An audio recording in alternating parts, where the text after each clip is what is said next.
Hey everyone, welcome back to another episode of Let's Chat Reality. I'm Molly, I'm Michael. and today we've got lots to cover with Big Brother and Real Housewives of Orange County. So let's just dive right into talking about Big Brother from the past week.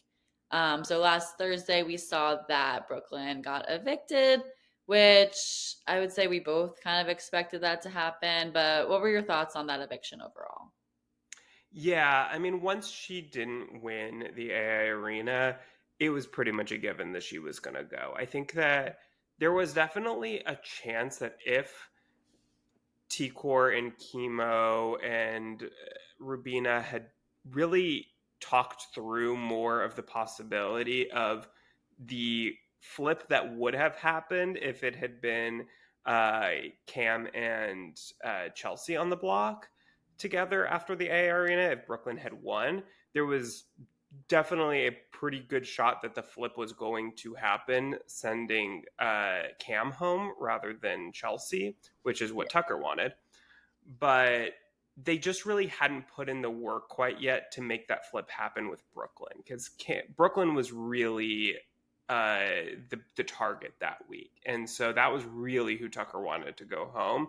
And it would have been, I think, a lot harder for them to do that flip and still not make Tucker extremely pissed off at them for doing that. So I think they maybe felt like they could have kind of softened the blow a bit and gotten Tucker back okay, back on their side if they had done the flip with Chelsea. But to do it with Brooklyn, I think was just a step too far without planning further ahead. Yeah, no, that makes sense. And Brooklyn obviously was a big target, so it makes sense to get her out now. And we saw in her when she was speaking with Julie that like she really thinks that now like Quinn and Tucker are the biggest targets in the house. So I wonder what's going to happen with that. Like if people are going to realize that. I mean, everyone knows kind of about Tucker, but I feel like with Quinn, like that situation of people thinking not necessarily like targeting him right now, but that he definitely is a threat. So. I don't know. Quinn has definitely done a good job, I think, this week of he was a big target for the house after all of his deepfake HOH and everything was exposed.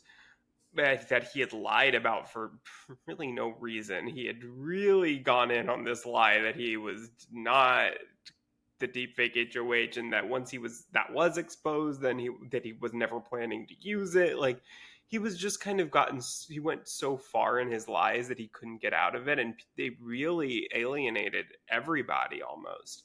But this week, he's seemingly done a pretty good job, I think, of kind of getting back in with everyone and not being, I think, as much of a target as he was even just a week ago. So I think Quinn's stock, I feel like, has definitely gone up a bit in the house. Yeah. And then we haven't seen it live yet, but it has been announced where we watch the feeds that T Core wins HOH, which that will be happening now on Sunday night. Yeah, I was going to say, by the time you listen to this, Yeah, this has aired. But it as has of us aired. recording this on Sunday, it has not quite aired yet. Yeah, so we have knowledge for the future now. Yeah, But fast as basically, anything. 2025. We know all. yes. So T Core, I know Michael, you're talking about how she didn't actually really plan to win this. It just kind of happened. So what are your thoughts on her winning HOH? Yeah, it's interesting. So apparently, this HOH was questions, and it didn't go for very long. T-Core won after just a few questions, and I don't know that she was actively trying to throw it, but she definitely, I don't think, was wanting to win it necessarily.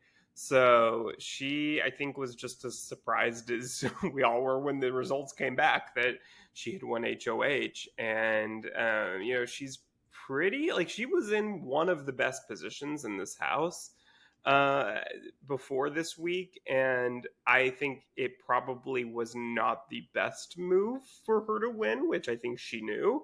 But, this really forces her to show her hand to really pick a side, and she had really been in good. I think a lot of people trusted her. I mean, by judging by the reactions when the feeds came back and she had won, like everyone was cheering, everyone was so happy, and that's always a sign that you're going to piss some people off with your nominees because everyone thinks that they're safe with you being HOH. And so it put her in, I think, a really interesting position. And yeah, but I think I was definitely surprised to see that she won.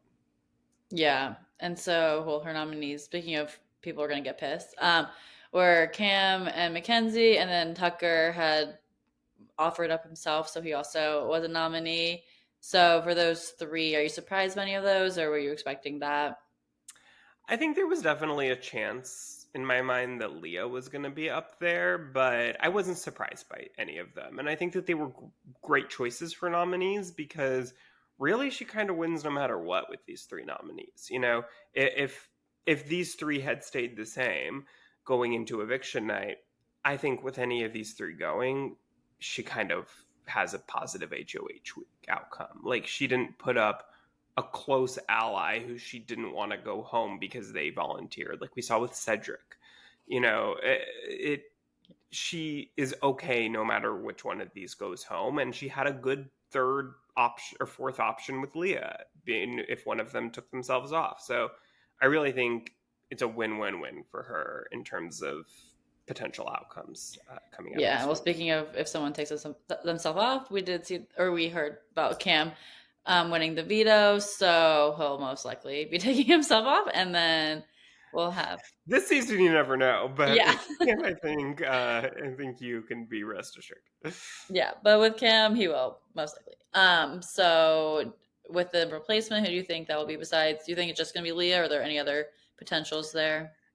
So some people are trying to get her to put up Angela as the replacement. Specifically, Quinn does not want Leah to go up. Joseph does not want Leah to go up. There are just some of these guys that are close with Leah and think that she's a good number for them, and so they're. I don't. As of what I've seen on the feeds, and I've missed some today, so maybe I missed this, but there was a lot of talk of them being like, okay, I'm going to make sure that Leah doesn't go up. You know, Mm. I'm going to talk to T-Core and make her put up Angela. I don't know that those conversations have happened, but I know that there is a lot of talk of them wanting to do that. So I would expect that in the coming hours, really, because you know the veto meeting is tomorrow. So it'll have to happen pretty soon, but there's definitely going to be an effort, seemingly, to from some people to get her to put up Angela. But I really don't think that's going to happen. Yeah, I know it's crazy. I feel like the storyline of Angela has changed so much this season. Oh my god, she has been on a roller coaster. Yeah. And you never know what to expect. And it's like, well, she's still there. Like, how far is she going to make it? Like, it seems like she's going to make it kind of far at this point. Just don't eat her charcuterie board. Yeah. I love seeing that in her goodbye message to Brooklyn. But that was so funny the way they edited that in the show as well. Like in the episode, that she was just like laying on the floor, like so mad. No, that you know what though, I'm with Angela. Yeah. Don't eat my charcuterie board when I'm a have-not right in front of me. That's rude. I would be very upset as well. I'm Team Angela on that. Yeah. I agree. I feel like, especially, I mean, Brooklyn's excuse was it was going to go bad, but like the cheese wasn't. Maybe the meat, but the Well, cheese. okay. I say I'm Team Angela. Angela should have eaten the charcuterie board when she was HOH. Oh yeah, I mean, honestly, you never know if you're going to be a have not. That's always a possibility. So I think you eat it when you know that you can eat it, because by the time you're going to be in a have again, it will have gone bad. yeah, So I think that was her big mistake. But then if I'm Brooklyn, at least ask first. yeah. You know? Instead of just opening it up and eating right in front of her face. But Uh, it's really funny that Brooklyn is the one who did that because she is famously friends with Aaron Grease from season 15, who, you know, the biggest racist the show has ever cast. Allegedly, I guess I should say. But she had a big moment during season 15 where she and her little alliance in week 1 or 2 drank all of the wine in the house by themselves and didn't give anything to any of the have nots. And that, because the whole house had decided that they were going to wait until the have-nots, it struck midnight so that the have-nots could drink with them.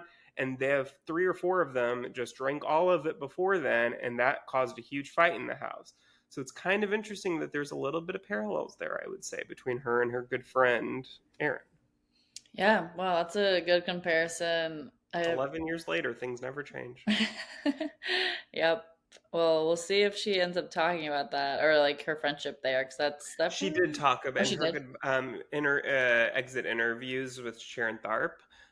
She was asked about her friendship with Aaron, because there had been a lot of speculation of how close they really are. Because I think for a lot of people that says a lot, about Brooklyn as a person if she's close friends with Aaron. And she said that she is not. That they knew each other through kind of, I guess, the Texas pageant world or something. I don't remember exactly. Something with like Aaron's starting a fashion line and had asked Brooklyn for advice or something like that. I could be getting that wrong, but they had talked a little bit, but she hadn't even told Aaron that she was going on the show, so they weren't like, that close to where they had that sort of conversation. Like they had never even talked about her big time on Big Brother together. So it seems like they're more acquaintances than friends, but photo evidence might suggest slightly that, I don't know, otherwise, but that's what she claims. Yeah, that makes sense. Well, so also in this week's feeds, we're seeing that the AI instigator messages, the first messages have been released. So you want to talk more about that, Michael? Yes. So, and this is something that I apologize if we do see this in Sunday night's episode, and we might be, we're talking more based on what we've heard on the feeds right now because we have not quite seen Sunday night's episode yet, which probably would be helpful for this to kind of fill in some of the blanks. But they've had a couple of messages from the AI instigator, and we don't know at this time who that is for sure. There's a lot of speculation, though, that it's probably Joseph based on the messages that we've seen, especially the first message, which came from an AI version of Quinn talking about Tucker and Rubina's relationship, exposing the Pentagon. So, based on just kind of some of the information that the AI instigator knew, it kind of, and potentially their motive behind this message, it seems to make people think that it's probably Joseph. But the second message, apparently, which was talking a lot about, I'm not sure if it was from Angela, like an AI version of Angela, or just talking about Angela, but that made a lot of people think that it was Angela that was the AI instigator. A lot of people in the house, like Mackenzie, was like confident, 100% sure it has to be Angela now. So there is a little bit of discourse, that people are saying, well, if the house is so confident, or a few people in the house are so confident that it's Angela, like maybe there was something in there that really did seem to lead them towards that conclusion, or maybe they're just totally wrong. So we don't really know for sure, but I would say more than likely, based on what we've heard, it's probably Joseph. And there was also, people were saying before this, they actually saw any of the messages, that there was kind of this push from Joseph fans to vote for Joseph for this. Like everyone kind of assumed it was probably going to be Tucker, just because it would be unheard of that Tucker would lose a popular like audience vote. But there was definitely a push from like more of like the online like feed watching community for Joseph to be it. So if it wasn't going to be Tucker, Joseph was definitely, I think, the second likely possibility. Yeah, no, that makes sense. I wanted to be Joseph because I mean, I feel like Tucker's been getting too much love this season. I'm like, we need to spread the love a little bit. Yeah, Um, I agree. I think that it would be nice to see someone else have a little bit of like a spotlight. yeah. So hopefully we'll find out. Maybe it'll be in tonight's episode or on Wednesday night we're getting a 2 hour episode. So they might be waiting for that. I just But hope we'll see. Wednesday night's 2 hour episode's better than last season's 2 hour episode. That was painful to watch. Yeah. And I'm glad that we'll talk about this in a second, but like we see that the veto competition this week was the one that gives out rewards and punishments for everyone. So I think that I can't remember if that was also the case with last season's 2 hour episode, but I do think that it's a good way to fill that time, at least, to kind of they can put in that segment of everyone doing their punishments and all that. So that at least gives them a little bit of content for that, but still, I think it's going to be a drag.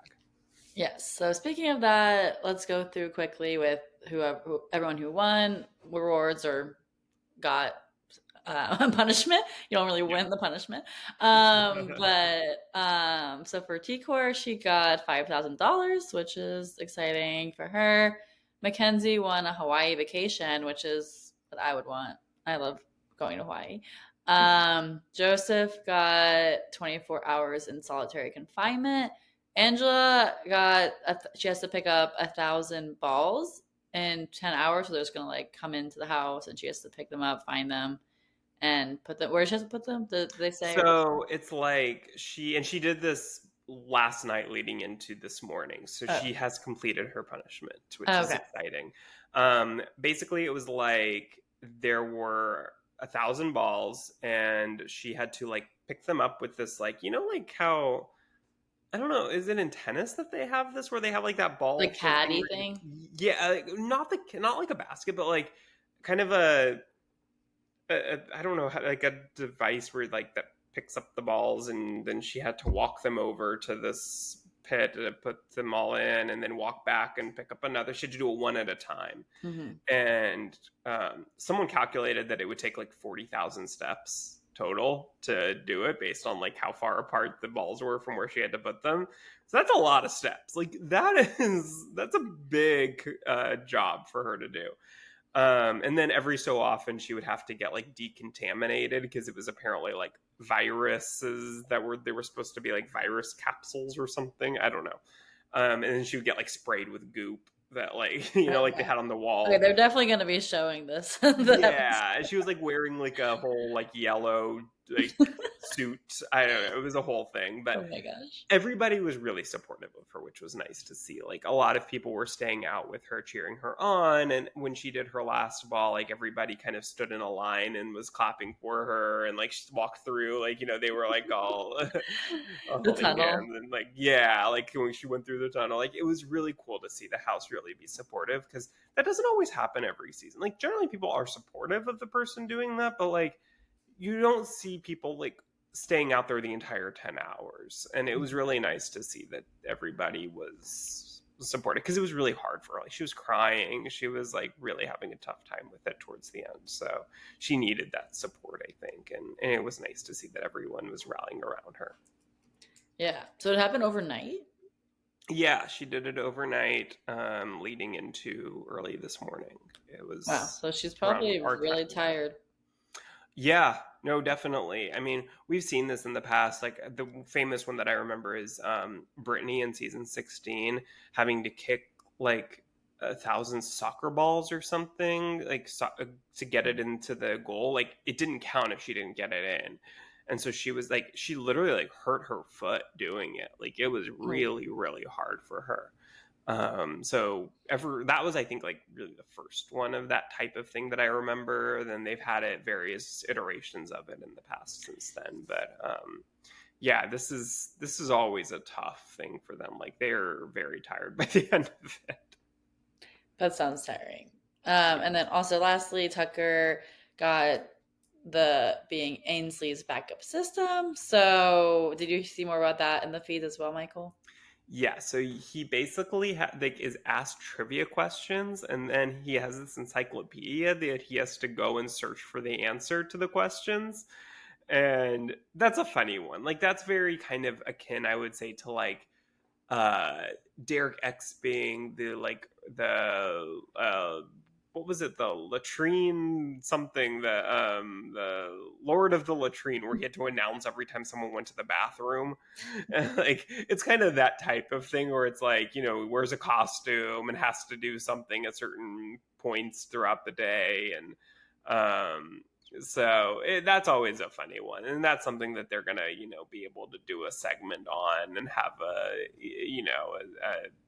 compilation of all the different times questions he had to answer. And that's definitely like okay, we have a 2 hour episode that we have to fill. Like, we got to fill it with something. So let's get a whole segment out of the way by just doing this. And that's a whole 5 minute segment right there. Yeah, that for sure will be shown. But lastly, do you have any predictions on who you think is going to get evicted this week? I think right now, if Leah is on the block, which it sounds like she probably will be, I am going to wager a guess that I think it might be Leah that goes home this week, which I think would be a surprise to her. And it will take some work to get there, I think, with getting her out, but it sounds like right now I have to assume that Tucker is going to win the AI arena. Like, I think until you see otherwise, that just has to be the assumption at this point. So I'm going to guess that if he wins that and then it's Mackenzie and Leah on the block, I think that there will be enough people who decide to take that opportunity to get out Leah, because getting out MJ would kind of just be a waste. And I mean, honestly, like, getting out either of them is a little bit of a waste, but like, I think that Leah's more connected to certain people, that if you take out Leah from the equation, there are certain people like Joseph and Quinn who are close with her, that then you can get them fully on your side and not have to worry about the Leah factor. So I think that my guess is that's where things will end up come Thursday. But what about you? Yeah, I'm also feeling like it's probably going to be Leah.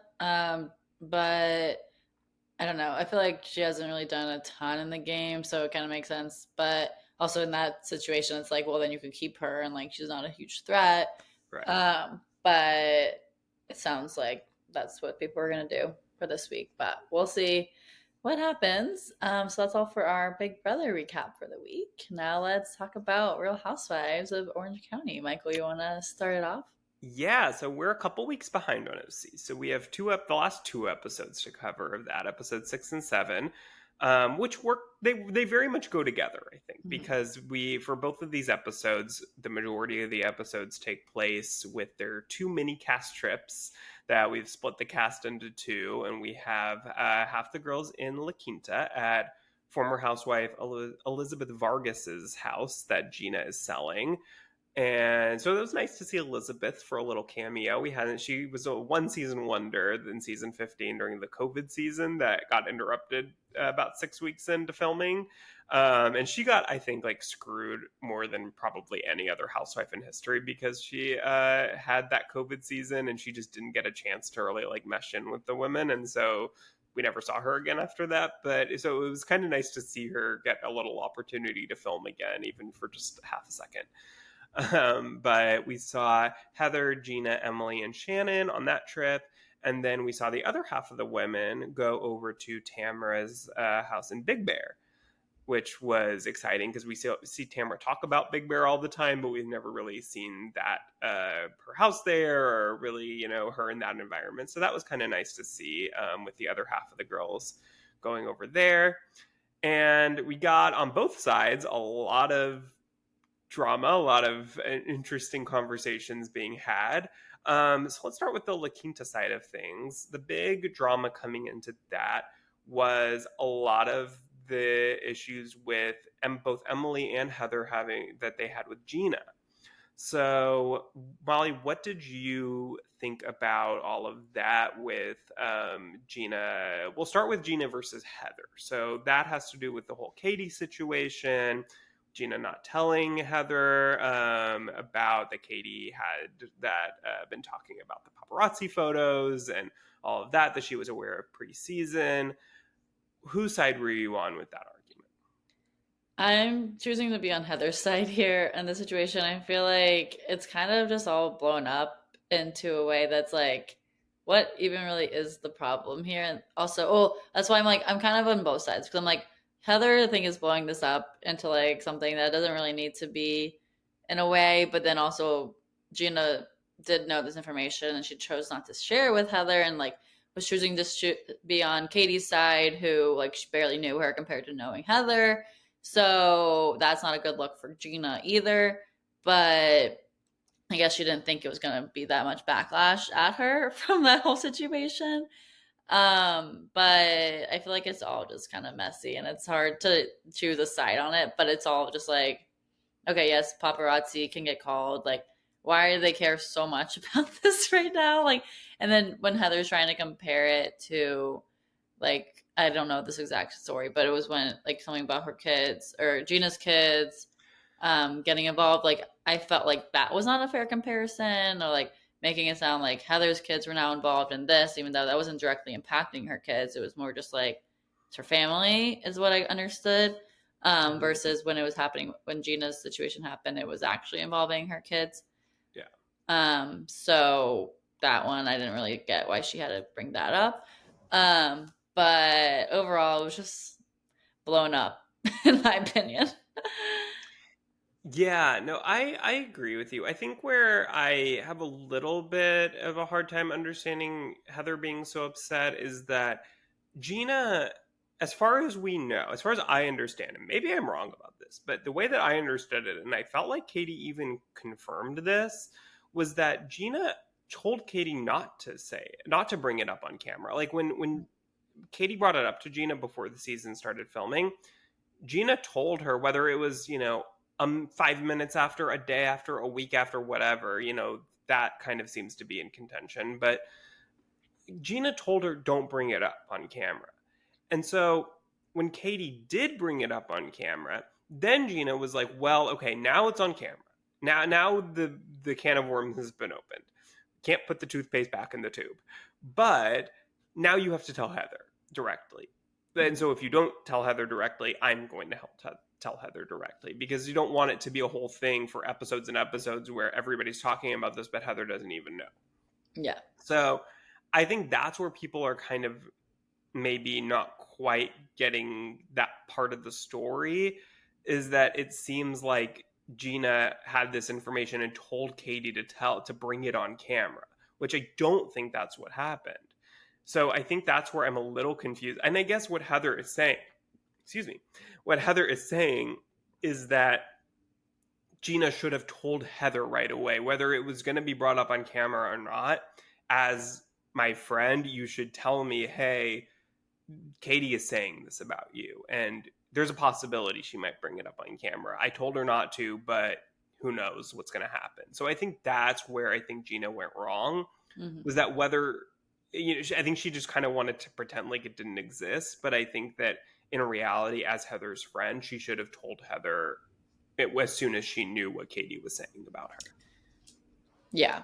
No, that makes sense. And it's all just like, well, why did she want to wait till the camera is like, I mean, I guess for the reality TV aspect of it is helpful for us, but Yeah. in general for her friendship, that's not great.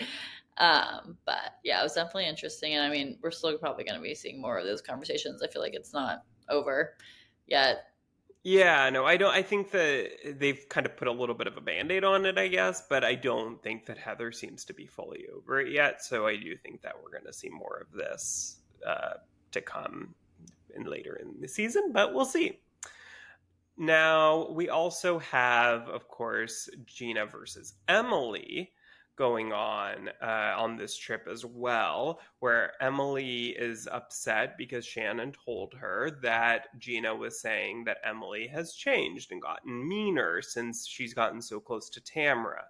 So, do you see what Gina is saying there, or do you think that Emily is? Do you see that, like, because Emily is saying that, okay, well, Gina, changes when she's with Heather, and that's kind of a similar thing, that Gina being so close to Heather kind of affects Emily a little bit. So do you think that it's the same thing? Do you see that comparison there, or do you see one side or the other particularly?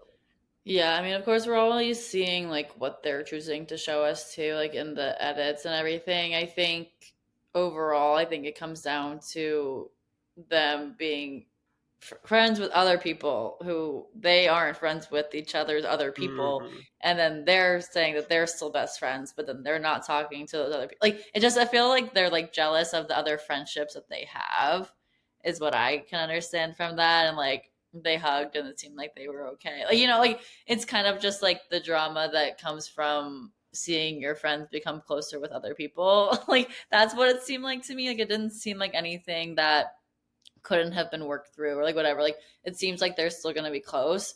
Maybe not as close, but I still think that they are really close. And like that they just were jealous of the other friendships is what I think.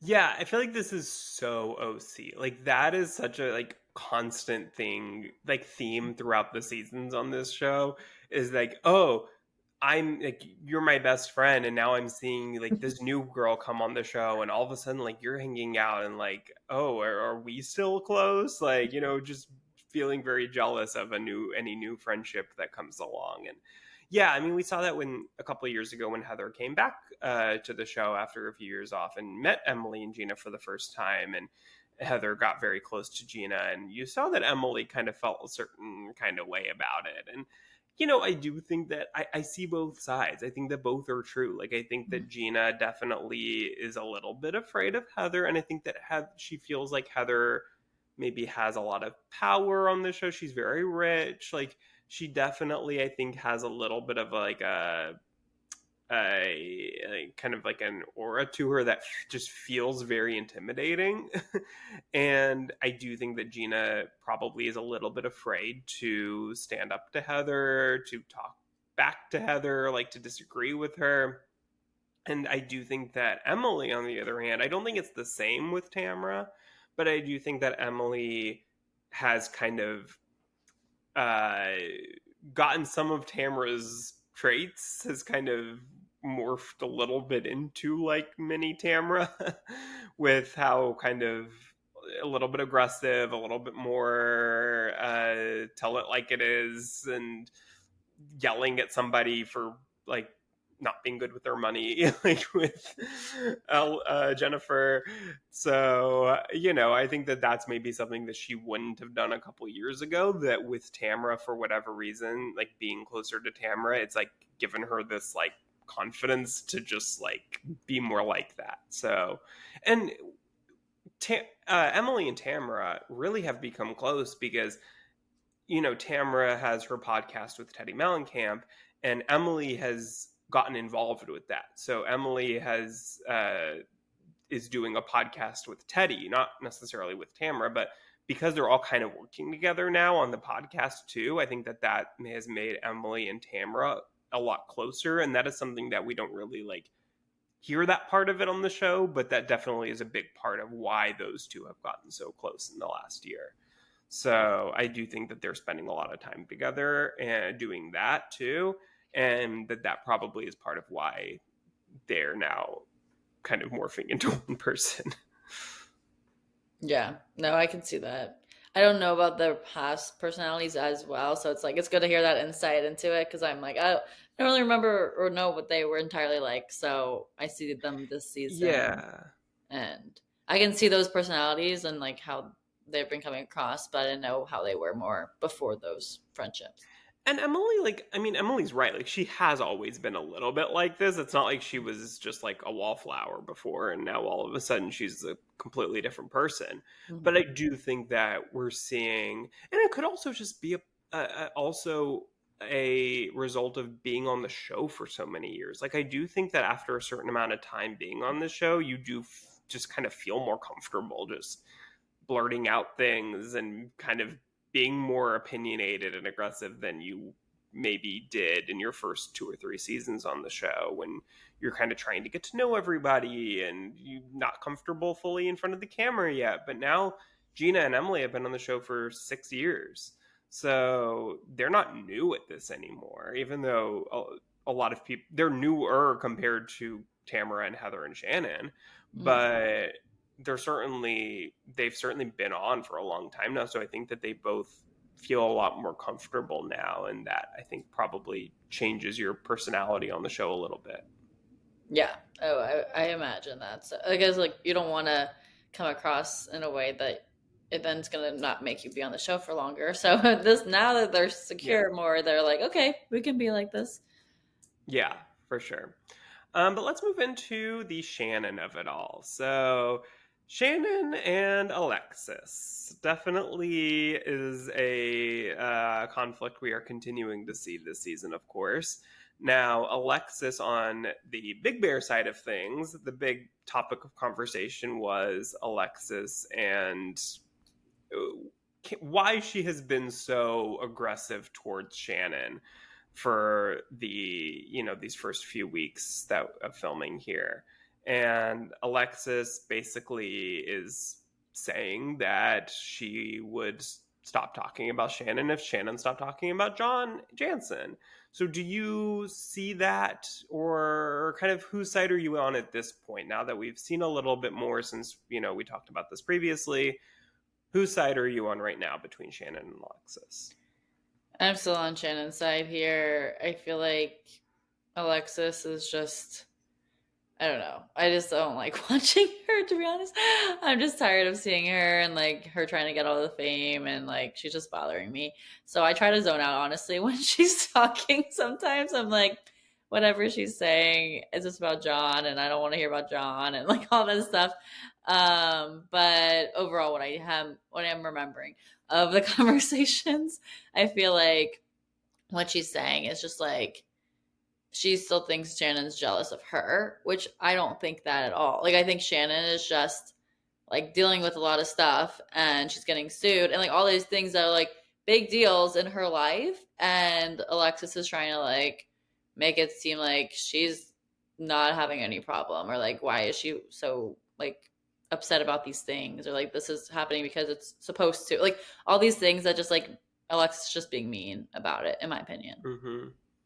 Yeah, no, I totally agree. I really came into this season thinking that I was not necessarily going to be anti Shannon or like Team Alexis fully, but I really did think that I was going to see both sides of it more than I have. Like I didn't think that Alexis was going to come in nearly this aggressive. Like this just isn't who she was before on the show. Like she was very submissive wife to her husband, and like she was very kind of this very spiritual, like Christian, like That's not the way she is at everyone all. kind of like Tamara was very like Tamara and Alexis did not get along at all, and most people were kind of on Alexis's side, like thinking that they were being so mean to her, and like that she was like a little bit, a little ditzy maybe, and a little bit kind of showing off her money a lot, and kind of annoying in that way maybe, but like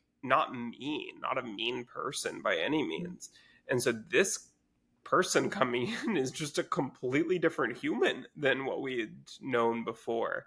And yeah, I just think that she is coming in, I think, very much thinking that we were going to be on her side somehow, like that she feels like she's coming with this confidence of like, I don't even know. I truly don't know like what her thought process was coming in. Like this just feels so mean, and it feels so unnecessary. I feel like, and I guess she feels like she's defending her man and from Shannon, but like they hadn't known each other very long at this point. Like they've been dating for like maybe a month, like when filming started, and so like it just feels like you would think that she would want to hear both sides before she comes in so aggressive. Like I feel like she would take Shannon aside and be like, "Hey, I've heard John's side of this, and like it doesn't sound great for you from what I've heard, but like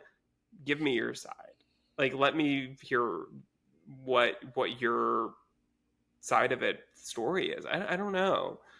It's just really weird.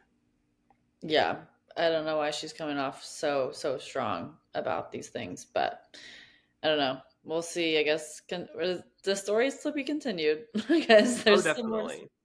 I'm some more. excited for this reunion. I feel like now that like Alexis has seen the season and how she's coming across, I feel like she's going to very much change her tune at the reunion. I just think that she is going to come in a lot more apologetic and like try to really change her image. But it's probably too late by that point. But I do think that we're going to see a totally different person at the reunion than we saw this season, if I had to guess. But we'll see. that we still have at least probably another month before that films. But the other big argument that ended the last episode was Shannon versus Tamara. So Tamara and Shannon met for lunch or dinner, I can't remember. And Shannon came in and, was very much trying to, I think, understand why Tamara has been so aggressive towards her about her DUI and drinking. And Tamara came in thinking that Shannon was, or Tamara came in and thought that Shannon should have been the one to invite her to have a talk. Whereas Tamara was the one who initiated that. And that was Tamara was upset about that, I guess, that she really thought that after that last dinner that Shannon was going to try to initiate this conversation. Um, so whose side were you on here?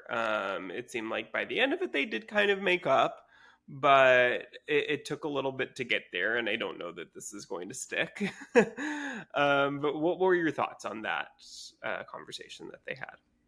Yeah, I feel like everyone just keeps on ganging up on Shannon, which I feel bad for her in that situation because it's like, yes, she did something wrong, and like obviously a big thing, not like having a DUI is not just a little thing, but like at this point, like I think that her friend, supposed friend, like shouldn't be so aggressive and so harsh towards her. Like should also be there to support her and like try to help her through this. And it felt like in the beginning of their convo, like Tamara just wasn't. She was like arguing with her and just trying to accuse her of all these things. And Shannon couldn't take it anymore and like had to walk away and take a breather because like literally like her joke, what she tried to be like joke about it. Like, she's like, oh, well, don't, like, I thought you just took, what'd she say? She said it like in like a sarcastic way, but it was like very Yeah. harsh.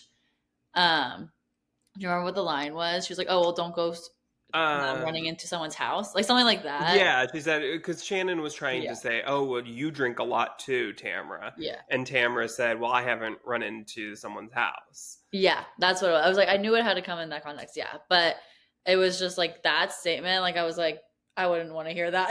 Like that's just Yeah. like harsh. But obviously, then like it seems like at the end, like they're on decent enough terms. But that was definitely would make me not want to be friends with Tamara after that. Like if I was Shannon, like I'd be like, okay, she's not very nice. But it seems like everyone in the situation, like in Real Housewives, I guess it's my first like full season of watching it. Like I Yeah. think everyone kind of is like that, and then they're like, okay, we're besties still. Like I'm like, are they friends or do they hate each other? I don't know.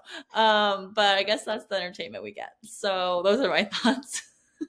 Yeah, I mean, I just think, and I think I said this last time we talked about this, that to me, Tamara could have, I think, like a good argument here. I just think that she needs to go about it a completely different way. Like, I think the way that she is coming at Shannon feels like it's not coming from a place of compassion or really wanting to be a good friend to her, like she's trying to claim that she is. I think it's really like seeming like it's coming from an enemy, like someone who hates her and wants to like be like basically like I told you so. And I think that what Tamara has said in interviews since then is that she was there for Shannon in a more compassionate way right after this happened. So she left to film Traders the day that Shannon's DUI happened. Like literally, I think it was the next day she left for Traders. So she couldn't be there immediately. And then she came home and was sick. So it took like a couple weeks, I guess.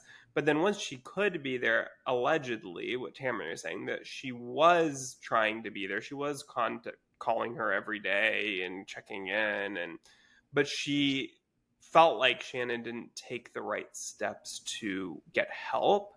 Like Tamara was trying to make sure that Shannon went to rehab and got the help, and she didn't do that. So I guess to Tamara, like it felt like Shannon wasn't taking accountability and trying to take those steps to do better. But I still think that coming on camera like this, clearly we don't know all of that. So like I just think that Tamara has to understand that like this isn't gonna look good on her the way that she's coming at Shannon. And I just think throwing it in her face, especially when Alexis is there and buddying up to Alexis, and like all of these different factors, I think, are just making Tamara look like she is leading the charge to have this be like a Shannon takedown season. And unfortunately, this just isn't the right time for that, because clearly Shannon's life is falling apart right now. Like, I just think that, yeah, as a friend, you just kind of have to be there for her, even though clearly the DUI was awful. And like, certain points that Tamara has made are like correct, but it's just not the way to do it as a friend. Yeah. No, yeah, it's definitely. I wish like we could have seen right after and seeing that those conversations that Tamara and Shannon were having, because we're only hearing about it now. Like we don't know exactly what went down there. Mm-hmm. But obviously Tamara's just upset with the actions afterwards. But that's something she can do. Like that's Shannon's decision, and like she can't just tell her everything she has to do. Like Shannon has to do it for herself too. But Yeah. yeah, well, it's Well, all lots of juicy drama. yeah, I'm excited for next week because we have our traders themed event. So we love traders, Yes. obviously. So I'm excited to see that. We have a Teddy Mellencamp guest appearance, which should be fun because Vicky and Teddy do not get along famously. They have a long-standing feud, basically because Vicky's jealous of Teddy's friendship with Tamara. So All that the should be jealousy. interesting to see them in the same room together on camera next week. So we'll see what happens there. And thank you guys so much for listening. We will be back next week. Be sure to follow us at Let's Chat Reality on all social media and subscribe wherever you get your podcasts. So we will chat with you guys later. Thanks Bye, for everyone. listening.